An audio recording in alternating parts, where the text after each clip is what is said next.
जहां पर weak magnetic field होगी ना वहां पर रहेगा। अगर आपने दोनों मैग्नेट को पास पास कर दिया मतलब बीच में स्ट्रॉन्ग हो गई, स्ट्रॉन्ग जैसे ही बीच में होगी ये वापस ये जो टेकरी बनाई हुई थी ना वो टेकरी दूर दूर भागने लगेगी, दूर दूर भागने लगेगी, मतलब बीच में डीप आ जाएगा। तो हमेशा याद रखना कि डायामैग्नेटिक मटेरियल ना वो मैग्नेटिक फील्ड से या स्ट्रॉन्ग मैग्नेटिक फील्ड से दूर भागने की कोशिश करेगा। क्या करेगा? दूर भागने की कोशिश करेगा। इसी वजह से तो वो परपेंडिकुलर हो गया। अगर वो पूरा का पूरा चाहता तो इसी डायरेक्शन में अलाइन हो जाता, नॉर्थ साउथ डायरेक्शन में अलाइन हो जाता। मैग्नेटिक फील्ड लाइन अब ज्यादा पास होती है, देखो ना इसमें से मैग्नेटिक फील्ड लाइन ज्यादा पास हो रही है। मैग्नेटिक फील्ड लाइन थोड़ा अज्यूम करना, मैग्नेटिक फील्ड लाइन कैसे है, थोड़ा अज्यूम करना। मैग्नेटिक फील्ड लाइन कैसे है? ऐसे है, ऐसे है, ऐसे है मैग्नेटिक फील्ड लाइन, ऐसे है मैग्नेटिक फील्ड लाइन। लेकिन वो कैसे अलाइन हो जा रहा है? अगर ऐसे रहता तो मैक्सिमम मैग्नेटिक फील्ड लाइन पास होती, लेकिन वो ऐसे रिपल करती हुई डायरेक्शन में आ गया कि अब कम से कम मैग्नेटिक फील्ड लाइन पास हो रही है। इस वजह से ऐसे हो गया, 90 डिग्री पे घूम गया, 90 डिग्री पे घूम गया। क्या समझ पा रहे हो इस चीज को? क्या समझ पा रहे हो इस चीज को? ठीक है, बढ़िया है, शानदार। अब बात आ रही है पैरामैग्नेटिक मटेरियल की, लेकिन उससे पहले समझ लीजिए एक मिजनर इफेक्ट को, कि कभी भी ऐसा बोले कि परफेक्टली, परफेक्टली ऐसा वर्ड कहीं पे दिख जाए, परफेक्ट डायामैग्नेटिक, कि वो एक भी मैग्नेटिक फील्ड लाइन को अपने अंदर से पास ना होने दे, तो वो एग्जांपल हो जाएगा सुपर कंडक्टर का। सुपर कंडक्टर का, super conductor is a ideal diamagnetic, कि भाई एक ऐसा परफेक्ट डायामैग्नेटिक है अपने अंदर से किसी को भी पास नहीं होने देगा, किसी को भी पास नहीं होने देगा। मतलब कि इसके लिए ससेप्टिबिलिटी -1 हो जाएगी, और म्यू आर क्या लिखते थे? ससेप्टिबिलिटी +1, तो ये हो जाएगा 0। हाँ यार, कोई भी फील्ड लाइन को अपने पास में से गुजरने नहीं देगा, अपने पास में से गुजरने नहीं देगा। ठीक है, कब यह अचीव होता है? जब बहुत बहुत बहुत बहुत बहुत लो टेम्परेचर पे हम डायामैग्नेटिक मटेरियल को ले जाते हैं, तब यह चीज अचीव होती है। और इस इफेक्ट को मिजनर इफेक्ट बोलते हैं, इस इफेक्ट को मिजनर इफेक्ट बोलते हैं। देखो तो ध्यान से, 3 स्लाइड आपको समझ में आई, ये 3 स्लाइड आपको समझ में आई, देखो ध्यान से। क्या एक डायामैग्नेटिक वाली स्लाइड बताई थी मैंने, यहां पर खास करके याद रख लेना कि इसकी एटॉमिक मैग्नेटिक मोमेंट 0 होती है। ओके, ठीक है। फिर दूसरी स्लाइड पे मैंने आपको बताया कि एक्सटर्नल फील्ड अप्लाई होगी तब ये कैसे टाइप का नेचर शो करेगा। तो उसके लिए आपको डायग्राम कुछ कुछ याद रहने चाहिए, जैसे कि ये इंड्यूस्ड वाला डायग्राम याद आना चाहिए, जैसे कि ये मैग्नेटिक फील्ड लाइन वाला डायग्राम याद आना चाहिए, जैसे कि ये रिपल्शन वाला डायग्राम याद आना चाहिए, और जैसे कि ये चूरा वाला डायग्राम याद आना चाहिए, कि डायामैग्नेटिक मटेरियल का चूरा कर लिया, पाउडर कर दिया। क्या कर दिया? पाउडर बना लिया, पाउडर बना लिया। ओके, ठीक। बेटे टॉपिक ही थोड़ा रटने वाला है, अगर आपको बोरिंग लग रहा है तो इसमें मैं कुछ नहीं कर सकता हूं, क्योंकि मैं मेरा बेस्ट दे रहा हूं सही में। मतलब प्रीवियसली तुम किसी भी क्लास उठा के देख लोगे, इतनी अच्छी तरीके से नहीं पढ़ाया, इतनी स्लोली मैंने कभी नहीं पढ़ाया जितना आज पढ़ा रहा हूं, क्योंकि मैं जानता हूं आज थ्योरी वाला टॉपिक है, थियरी वाला टॉपिक है। कोशिश अपनी पूरी करूंगा, लेकिन कुछ चीजें होगी जो आपको याद रखनी होगी कि इसमें ये चीज हो रही है तो हो रही है बेटा, ये रिपल्शन शो कर रहा है तो कर रहा है। ठीक है, ओके। लेंज लो क्या होगा बेटा? वो वही चीज है कि वो आने वाले चैप्टर्स में आएगा, लेंज लो, इसलिए मैंने थोड़ा सा याद रखने के लिए बोल दिया। ओके ओके, ठीक है। अब आती है बात पैरामैग्नेटिक मटेरियल की। जो एग्जांपल मैंने किसका दिया था आपको याद है क्या? एग्जाम्पल किसका दिया था मैंने पैरामैग्नेटिक मटेरियल पे? याद करो किसका एग्जाम्पल था? कि जिसके पास जो थोड़ा सा स्ट्रोंगली नहीं लेकिन अट्रैक्ट होगा जरूर। ओके, इसके पास एटॉमिक मोमेंट होती है बेटा, एटॉमिक मैग्नेटिक मोमेंट होती है, एटॉमिक लेवल पे होती है, लेकिन ड्यू टू रैंडमनेस ये 0 हो जाएगा। नेट मैग्नेटिक मोमेंट इसकी 0 हो जाएगी ड्यू टू रैंडमनेस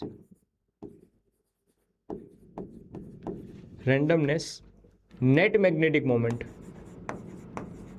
ऑफ पूरे मटेरियल ये 0 हो जाएगी। ठीक है, इसके पास एटॉमिक लेवल पे है, अगर कोई पूछे एटॉमिक मैग्नेटिक मोमेंट है हाँ जी, एटॉमिक मैग्नेटिक मोमेंट इसके पास है, वो जीरो नहीं है, एक एक एटम के पास है, लेकिन सारे एटम को मिलाओगे बेटा तो जीरो हो जाएगी, सारे एटम को मिलाओगे तो जीरो हो जाएगी। ठीक है, तो याद रखना है इसके example, iron oxide, oxygen, magnesium, molybdenum, titanium, lithium, aluminium, जाना पहचाना, सोडियम एंड कैल्शियम। ये सोडियम एंड कैल्शियम बेटा एग्जाम में आया हुआ है, तो इसको याद रख लेना। ठीक है सर, तो नेट मैग्नेटिक मोमेंट पूरे स्पीसीज के लिए जीरो हो जाएगी। हाँ, राहुल द्रविड़ का एग्जांपल दिया था। और एक इलेक्ट्रॉन के लिए पूछो तो है, क्यों? क्योंकि उसके पास स्पिन मोशन होगा, इलेक्ट्रॉन का क्या होगा? स्पिन मोशन होगा, जिसकी वजह से कुछ मिलेगी। अब सुनना, जैसे ही एक्सटर्नल फील्ड अप्लाई की, हमने बताई थी ना ये चीज कि ये हल्का सा अट्रैक्शन शो करेगा, हल्का सा अट्रैक्शन शो करेगा, हल्का सा अट्रैक्शन शो करेगा, हल्का सा अट्रैक्शन शो करेगा, मैक्सिमम अलाइन होने की कोशिश कर जाएगी। हर एक नहीं हो जाएगी, हर एक हो जाए ऐसा जरूरी थोड़ी है बेटा, कोई कोई तो अपोजिट भी रहेगी। ठीक है, लेकिन मैक्सिमम अलाइन होने की कोशिश कर जाएगी, मैक्सिमम अलाइन होने की कोशिश करेगी, मैक्सिमम बेटा अलाइन होने की कोशिश करेगी।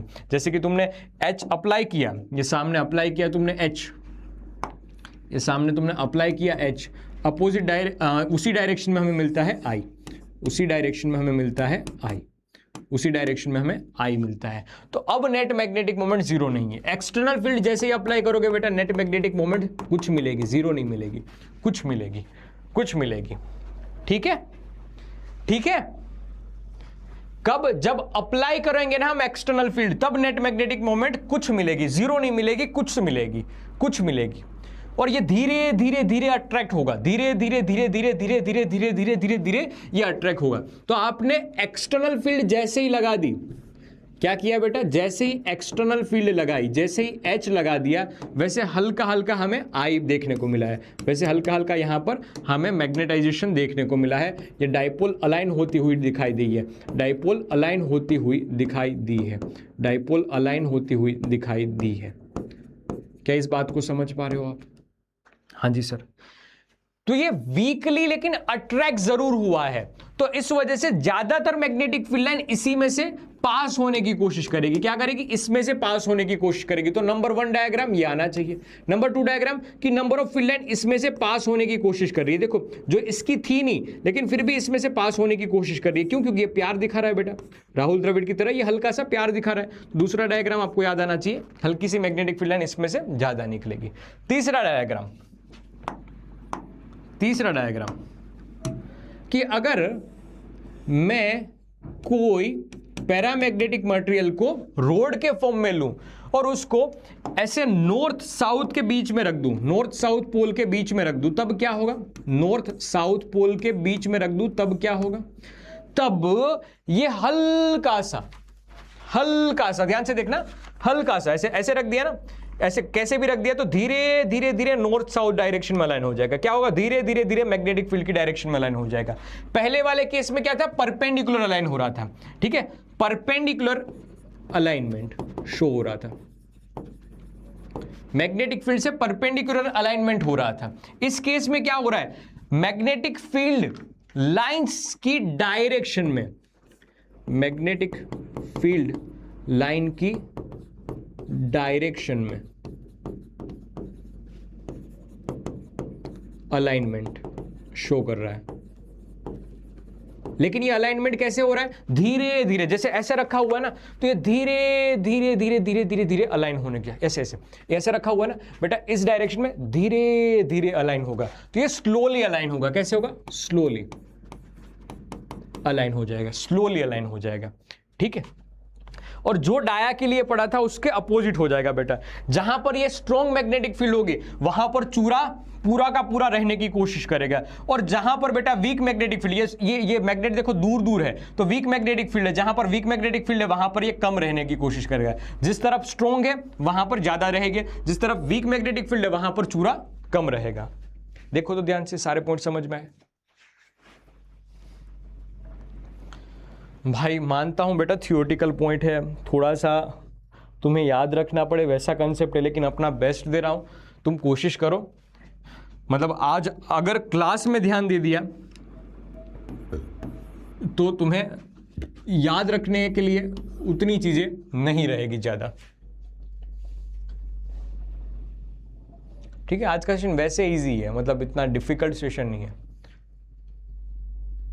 अलाइनमेंट का स्पेलिंग सुधार लेना भाई, इंजीनियर्स की स्पेलिंग मिस्टेक वाली गलतियां नहीं जानी जाती।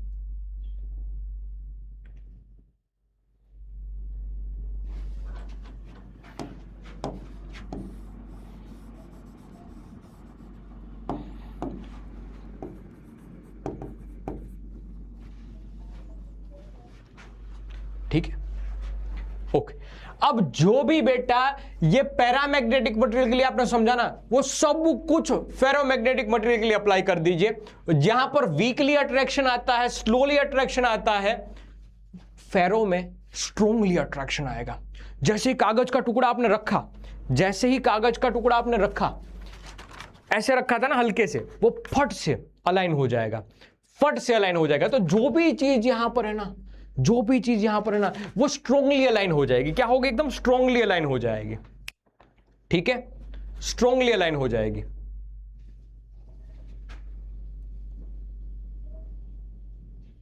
अभी भी गलत है, अरे यार।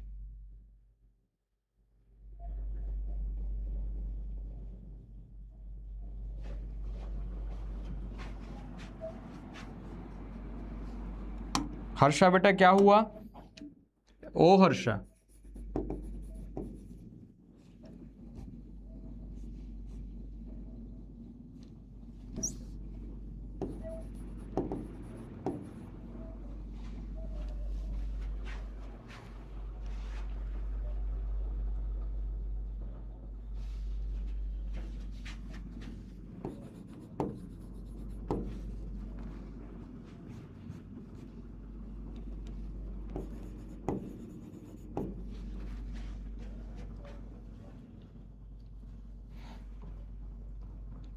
ठीक है, ओके, ठीक है। आखिरी बचा हुआ पार्ट है।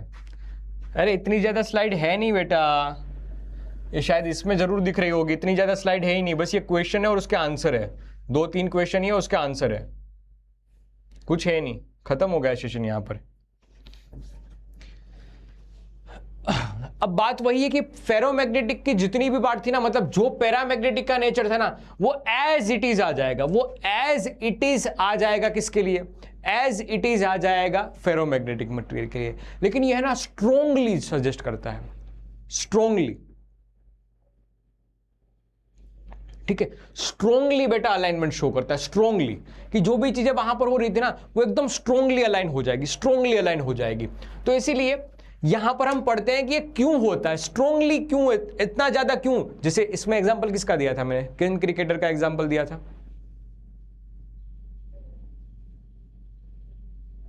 किन का एग्जांपल दिया था मैंने यहां पर? किन का एग्जांपल दिया था? एकदम स्ट्रोंगली अलाइनमेंट शो करेगा। ऐसा क्यों होता है? 2024 में पूछा गया था कि फेरोमैग्नेटिक मटेरियल के बारे में बताया कि स्ट्रोंगली अलाइनमेंट क्यों शो करता है।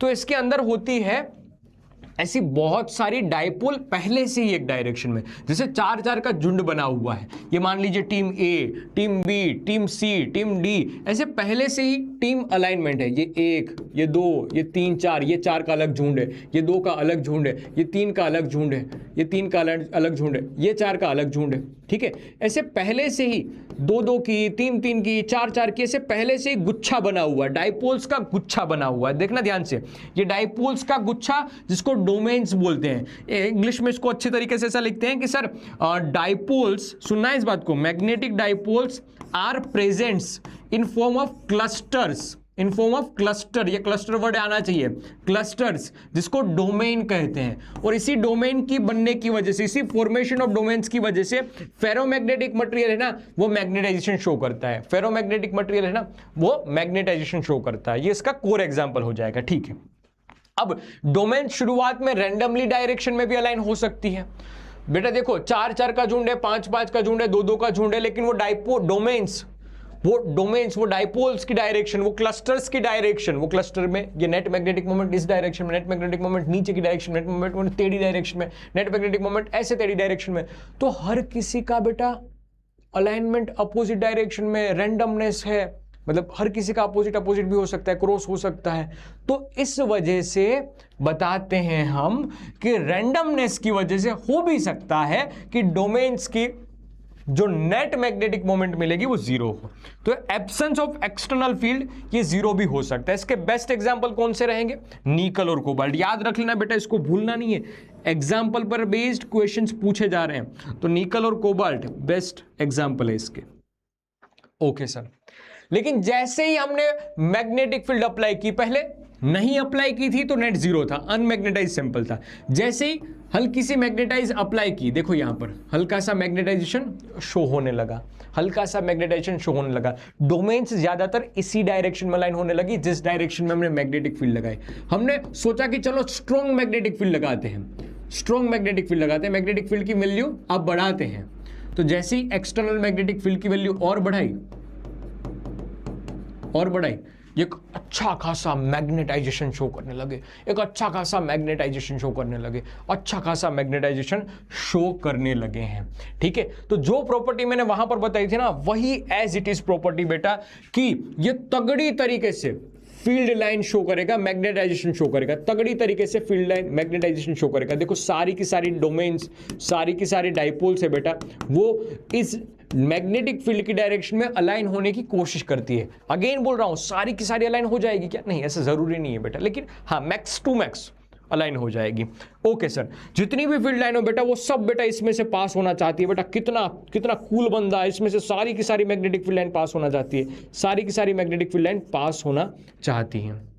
ओके, तीसरा एग्जांपल, इसको जैसे ही बेटा रख देते हैं हम एक्सटर्नल मैग्नेटिक फील्ड में, कि जहां पर नॉर्थ और साउथ है, नॉर्थ पोल और साउथ पोल है, ये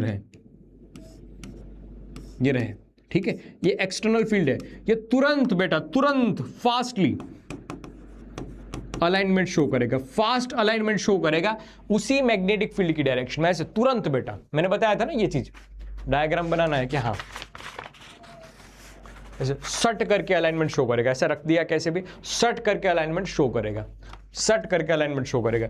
और जैसे फेरोमैग्नेटिक पैरामैग्नेटिक के लिए बताया था, वैसी सेम चीज यहां पर भी है, वैसी सेम चीज यहां पर भी है कि जहां पर स्ट्रॉन्ग मैग्नेटिक फील्ड होगी वहां पर ज्यादा ये चूरा रहेगा, ज्यादा वो पाउडर रहेगा।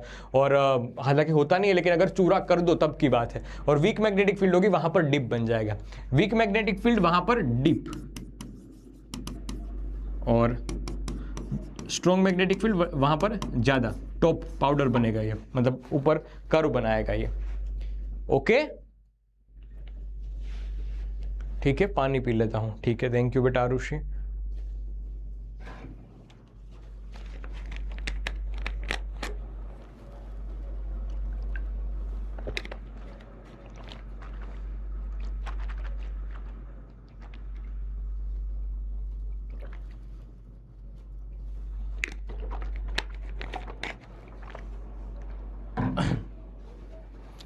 लीजिए, अब क्वेश्चन का सिलसिला शुरू करते हैं।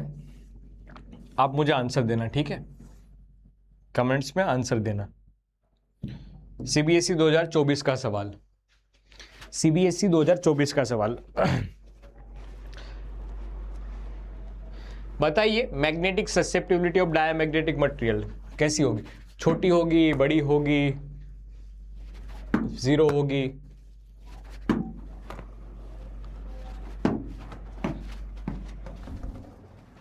कैसी होगी magnetic susceptibility for a diamagnetic material? A small and negative, जी सबको पता है, बहुत बढ़िया है, अच्छी बात है, अच्छी बात है, बहुत अच्छी बात है। दूसरा क्वेश्चन, इनमें से कौन सी जोड़ी है वो पैरामैग्नेटिक मटेरियल की जोड़ी है? सीबीएसई 2024 का क्वेश्चन अगेन।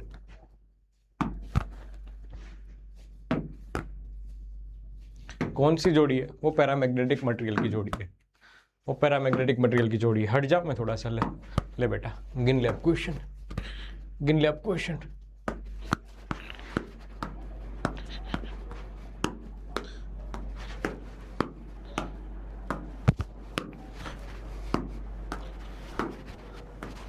अरे यार, पूरा माइनस, बहुत बढ़िया। कॉपर, एल्यूमिनियम, सोडियम, कैल्शियम, देखना पड़ेगा, पैरामैग्नेटिक है ना। देखो एग्जांपल याद कर लेते हैं अपन, कौन से स्लाइड पे चले गए हैं। ये डाया, ये पैरा, मैग्नीशियम, मोलिबेडियम, सोडियम और कैल्शियम आया था। हाँ यार बात तो सही है, सोडियम और कैल्शियम आया था, तो यहां पर आएगा सोडियम और कैल्शियम। जी सही उत्तर है सोडियम और कैल्शियम, सही बात है, बी ऑप्शन सही है, बहुत बढ़िया। तीसरा क्वेश्चन आपके सामने, तीसरा क्वेश्चन आपके सामने कि diamagnetic substance is brought near the north और साउथ पोल। ऐसा है कि एक डायमैग्नेटिक मटेरियल है, एक डायमैग्नेटिक मटेरियल है, इसको अगर नॉर्थ पोल के पास ले जाओगे तब क्या होगा, या हो सकता है कि साउथ पोल हो, साउथ पोल के पास ले जाओगे डायमैग्नेटिक मटेरियल को तब क्या होगा। दोनों केस के लिए पूछा गया है। क्या हो गया यार मेरी क्रिकेट की स्किल को, काम क्यों नहीं आ रही है ये। एक हाथ पे देखो, एक हाथ पे रख के दिखाओ।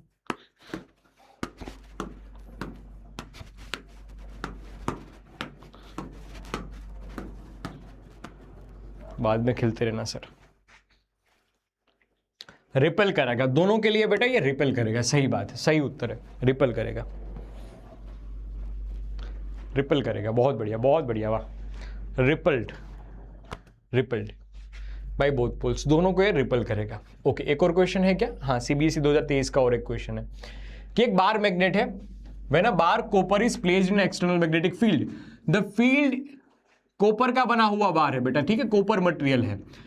अब ऐसा बोल रहे हैं कि अगर कॉपर का मटेरियल है, ऐसे कॉपर का बना हुआ मटेरियल है, Cu का बना हुआ बार मैग्नेट है, और यहां से ज्यादातर फील्ड लाइन पास होगी, ऐसा बता रहे हैं, ऐसा बता रहे हैं कि ज्यादातर फील्ड लाइन इसी में से पास होने की कोशिश करेगी। ऐसा मैं नहीं बता रहा हूं, ऐसा ये स्टेटमेंट बता रहा है। ऐसा क्यों होता है, तो copper is a paramagnetic substance, इस वजह से होता है। बताइए आपके क्या कहना है इस पे, आपका क्या कहना है इस पे। कॉपर है ये, कॉपर, कॉपर, कॉपर, कॉपर ही कॉपर, कॉपर।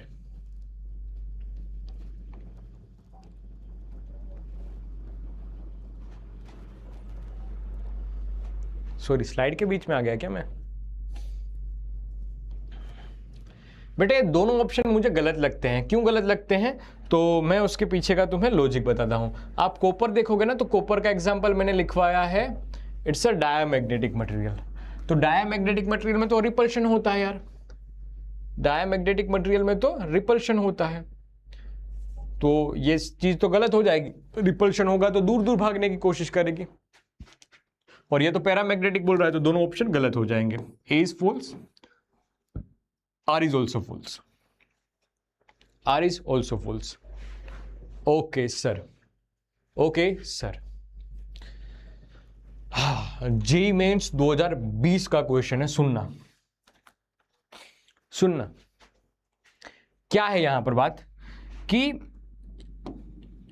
एक अंदर कैविटी है, किसके अंदर है, एक डायमैग्नेटिक मटेरियल का बना हुआ सब्सटेंस है, ये पूरा का पूरा सब्सटेंस है बेटा डाया, पूरा का पूरा सब्सटेंस है बेटा डाया, और इसके अंदर एक कैविटी है पैरा की, इसके अंदर एक पैरा की कैविटी है, ये पूरा का पूरा सब्सटेंस है डाया,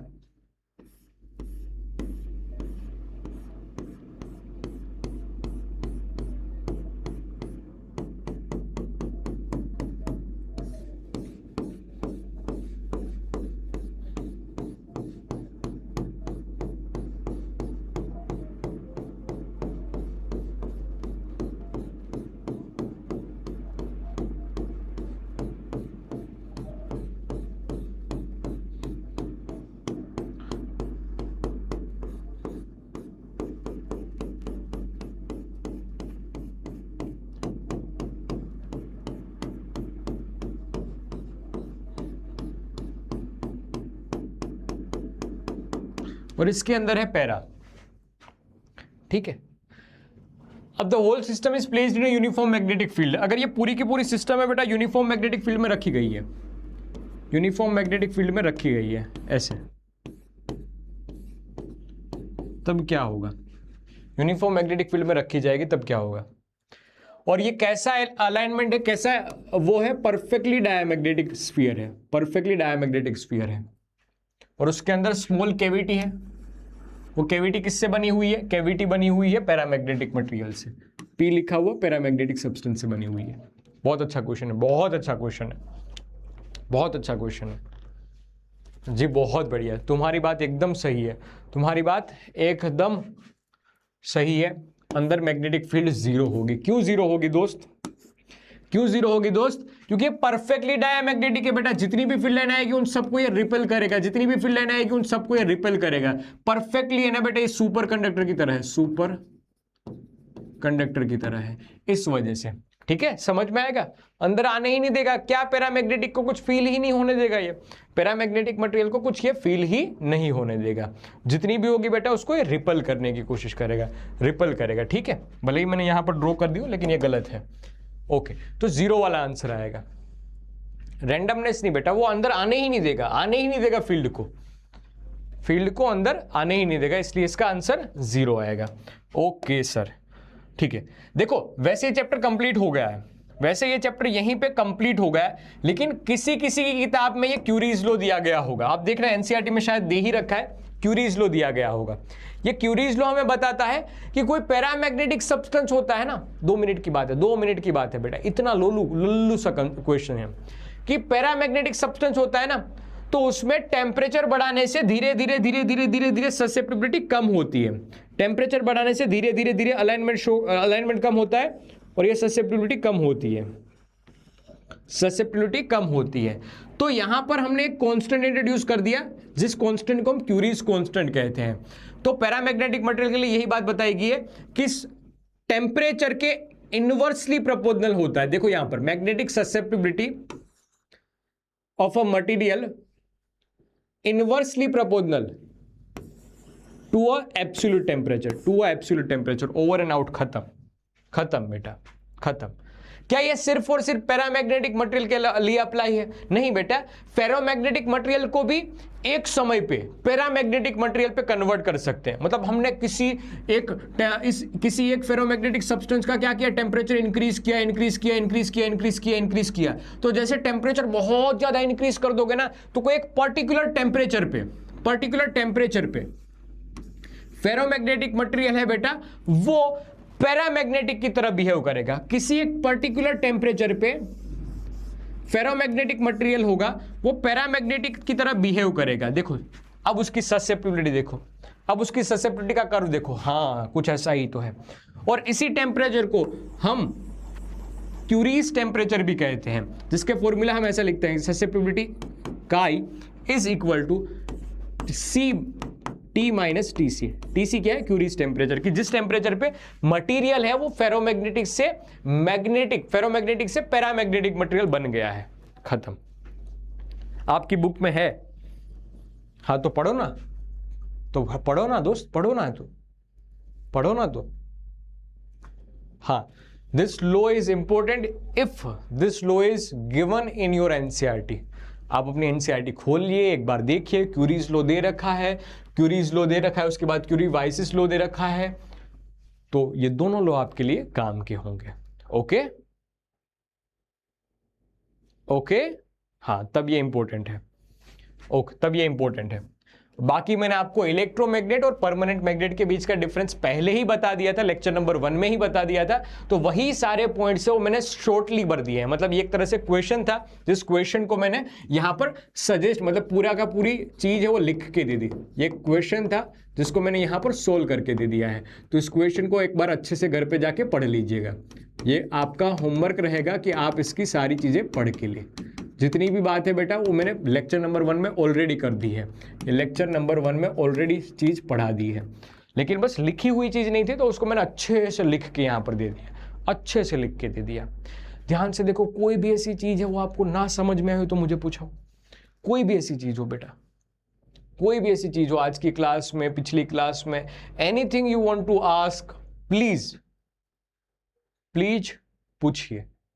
यहां पर एक स्लाइड हुआ करती थी ना डाउट्स करके, नहीं है, कोई बात नहीं, मैं ऐड कर देता हूं।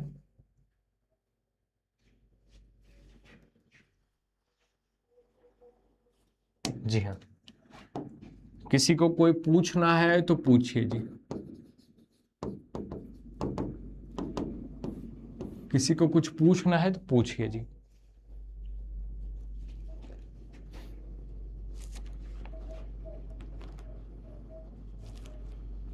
H इन शॉर्ट वर्ड्स, हम एक्सटर्नल जो फील्ड लगा रहे हैं उसी मैग्नेटाइजिंग फील्ड को H कहेंगे, जिसका फॉर्मूला हो जाएगा N into I, otherwise magnetic field B divide by mu naught. Meissner effect बताओ, लो टेम्परेचर पे डायमैग्नेटिक मटेरियल है बेटा, वो अपने अंदर परफेक्टली डायमैग्नेटिक मटेरियल बनने की कोशिश करता है, जिसकी वजह से हर एक मैग्नेटिक फील्ड लाइन को इसे दूर धकेल देगा, दूर धकेल देगा, दूर धकेल देगा। डर लग रहा है, अच्छी बात है बेटा, डर लगना चाहिए, क्योंकि बोर्ड सब दूर नहीं है। आप दिमाग में बिठा लीजिए बेटा, फेब में अपना एग्जाम आ जाएगा, आपके पास महीने कितने गिनती के बचे हुए हैं, ये जुलाई चल रहा है, जुलाई, उसके बाद क्या आएगा, अगस्त, ठीक है, फिर क्या आ जाएगा, सितंबर, जनवरी, फरवरी, मार्च, अप्रैल, मई, जून, जुलाई, अगस्त, सितंबर, अक्टूबर, नवंबर, दिसंबर, जनवरी और फरवरी। तो मान लीजिए आपके पास इतना समय होना चाहिए कि फरवरी और जनवरी में दोनों के समय पे आप अच्छे खासे क्वेश्चंस की प्रैक्टिस कर पाओ। तो ये अब हाथ से गया समझ लेना। हाँ, अभी यहाँ पर सिलेबस ही चल रहा होगा, तुम्हारा बैकलॉग वाला पार्ट ही चल रहा होगा। यहाँ पर अगस्त, सितंबर, अक्टूबर, नवंबर, दिसंबर। अब तुम्हें लग रहा होगा कि ये 4 महीने हैं, ये 5 महीने हैं, लेकिन इस 5 महीने में तुम्हारे पास चैप्टर देखना, इस 5 महीने में तुम्हारे पास सिलेबस देखना। सिलेबस देखोगे तो बहुत बड़ा है बेटा, सिलेबस देखोगे तो बहुत बड़ा है, सिलेबस देखोगे तो बहुत बड़ा है। और इस सिलेबस में तुम्हें इतनी मेहनत करके दिखानी है, इतनी मेहनत करके दिखानी है कि तुम्हारे सारे सब्जेक्ट, फिजिक्स, केमिस्ट्री, मैथ्स हो तो मैथ्स, बायोलॉजी हो तो बायोलॉजी, और साथ साथ इंग्लिश को भी कवर करते रहना। तो इन सभी सब्जेक्ट में बेटा तुम्हें इक्वली और बहुत अच्छी तरीके से परफॉर्म करना है। अब इसकी तैयारी कैसे होगी, टेंशन नहीं दे रहा हूं आपको, लेकिन बस एक सा बता रहा हूं कि समय है अभी आपके पास, पर्याप्त है। अगर किसी ने शुरुआत भी नहीं की ना बेटा, वो भी अच्छा रिजल्ट आ सकता है। किसी ने शुरुआत भी नहीं की है, वो भी अच्छा रिजल्ट आ सकता है। ये तुम्हारे हाथ में अभी भी कितना समय बचा हुआ है, देखो ना, 5 महीने बचे हुए हैं। उस 5 महीने में अपना बेस्ट दे सकते हो, बेस्ट दे सकते हो, लेकिन एक चीज को फॉलो करना, ठीक है, कि रोज वो चीज करनी है, रोज पढ़ना है, रोज क्वेश्चंस करने हैं, रोज क्वेश्चन सोल्व करेंगे, पीछे पड़ेंगे, हारेंगे उसके सामने, वीक पड़ेंगे, लेकिन फिर भी उठ के उस सॉल्यूशन को देखना है, समझना है, वापस क्वेश्चन सोल्व करने हैं, नए नए क्वेश्चन सोल्व करने हैं, PYQ सोल्व करने हैं, जो यहां पर मटेरियल दिया जा रहा है वो PCP सोल्व करनी है, वो सारी चीजें करनी होगी मेरे दोस्त, तब पॉसिबल होगा, तब पॉसिबल होगा। ऐसा नहीं है कि सिर्फ आप अपना बेस्ट दे दोगे तो काम हो जाएगा, तुम्हें वो चीज अचीव करनी होगी। बेटा मैं तुम्हें सही बताऊं, 100 आउट ऑफ 100 वाले की वैल्यू होती है। तुम 90 लेके आओगे, 90 के बोलेंगे जरूर बहुत अच्छे मार्क्स है, लेकिन 100 आउट ऑफ 100 अपने आप में बहुत शानदार बात होती है। एक गूंज होती है ना, वो गूंज इसकी वजह से आती है, 100 आउट ऑफ 100 की वजह से आती है। तुम 99 की लेके आओगे तब भी बढ़िया, मेरे लिए तो 50 मार्क्स वाला बच्चा भी बहुत बढ़िया है, लेकिन 100 आउट ऑफ 100 की वैल्यू तुम सब जानते हो क्या होती है, और इसके लिए मेहनत करनी है, इसके लिए मेहनत करनी है, ठीक है। हाँ, बाकी कोई भी चैप्टर आपका बैकलॉग बना हुआ हो तो वो बैकलॉग सोल्व करते जाना पैरेलली ही। आप चाहो तो वन शॉट से देख लेना, वन शॉट पे देखो तो नीचे कमेंट जरूर करके आना कि 2026 प्रारंभ बैच प्रेजेंट, ठीक है। और बाकी आप अगर वन शॉट्स नहीं देख रहे हो, या वन शॉट्स के बेटर ऑप्शन कि क्लास की रिकॉर्डिंग देख रहे हो, तो वो जरूर पेन कॉपी लेके बैठना और अच्छे से रिविजन नोट बना के चलना, तब सोल्व होगा अच्छे से, ठीक है। तो नोट्स बनाते चलना, पढ़ते रहना, आगे बढ़ते रहना। बाकी हर कोई भी चीज़ में डाउट हो तो अपने बड़े भाई को पूछते रहना। तो इसी के साथ हम आज के सेशन को समाप्ति घोषणा करते हैं और इस चैप्टर की भी समाप्ति घोषणा करते हैं। कोई भी चीज़ आपको डाउट लग रही हो तो मुझे पूछ लीजिए, हम आज की क्लास का समापन घोषित करते हैं और इस चैप्टर का भी समापन घोषित करते हैं। यहाँ पर हमारे चैप्टर 5 कंप्लीट हो जा रहे हैं, कल चैप्टर 6 शुरू हो जाएगा, ठीक है। तो यहां तक रखते हैं आज की बात, मिलेंगे अगली बार नई नई बातों के साथ। तब तक के लिए बेटा टाटा, bye bye, love you all. और एक बात याद रखना, फेरोमैग्नेटिक मटेरियल की तरफ है हमने बनना। किसकी तरह? फेरोमैग्नेटिक मटेरियल की तरह है बनना, ठीक है। थोड़ी सी एनर्जी, तगड़ा मैग्नेटाइजेशन शो करना है, ठीक है। चलो ठीक है, take care, take care, take care, take care, take care, love you all. अपना ध्यान रखना, bye bye, love you all.